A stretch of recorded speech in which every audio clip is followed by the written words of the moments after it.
In this video, I'm going to show you how to assign base pals to work. So you have to use certain types of pals to do different types of jobs, right? Like different ones over here. You see like on your workbench, it says here, required handiwork. That is a specific skill that not all pals have. Only some of them have this.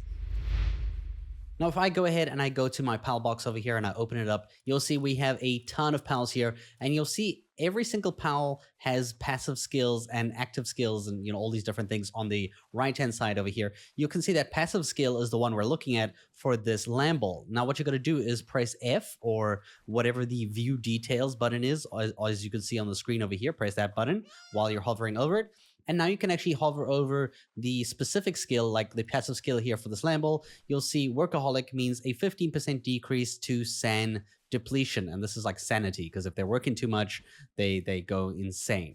And to fix that, all you got to do is build them beds. Make sure every single pal has a bed in your base. So one pal per bed or one bed per pal. They should also have food, which the game's progression system will help you keep food active, so that this thing is always full with red berries and other types of meats, so that your pals can eat whenever they need to.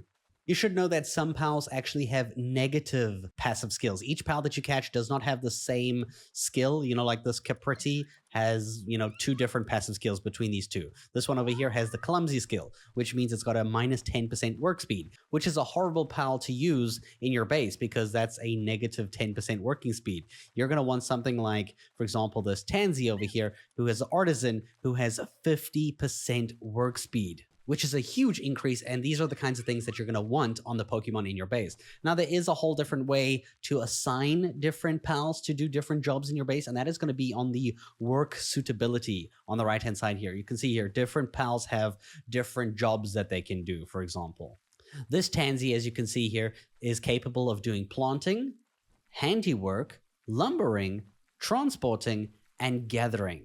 Whereas, for example, if we look at another pal, the Celeray over here, you'll see this one's work suitability is completely different. It is able to do transporting as well as watering, which the Tansy could not do. So you're going to actually have to find very specific things here that you need within your base. For example, like, this one over here, this Penguillet is doing watering. And this is a farm over here that requires watering.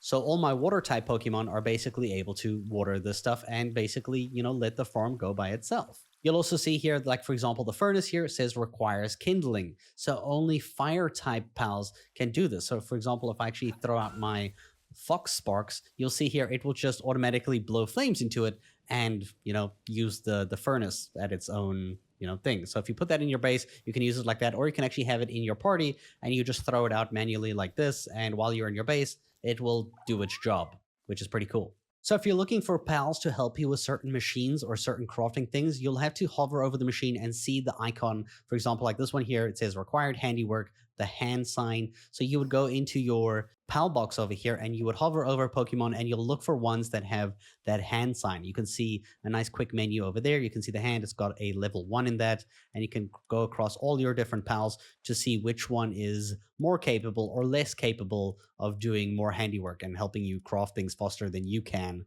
on your own, or even crafting them when you're not even in the base, which is pretty cool. Like, yeah, this whole system is about automating the game in a way.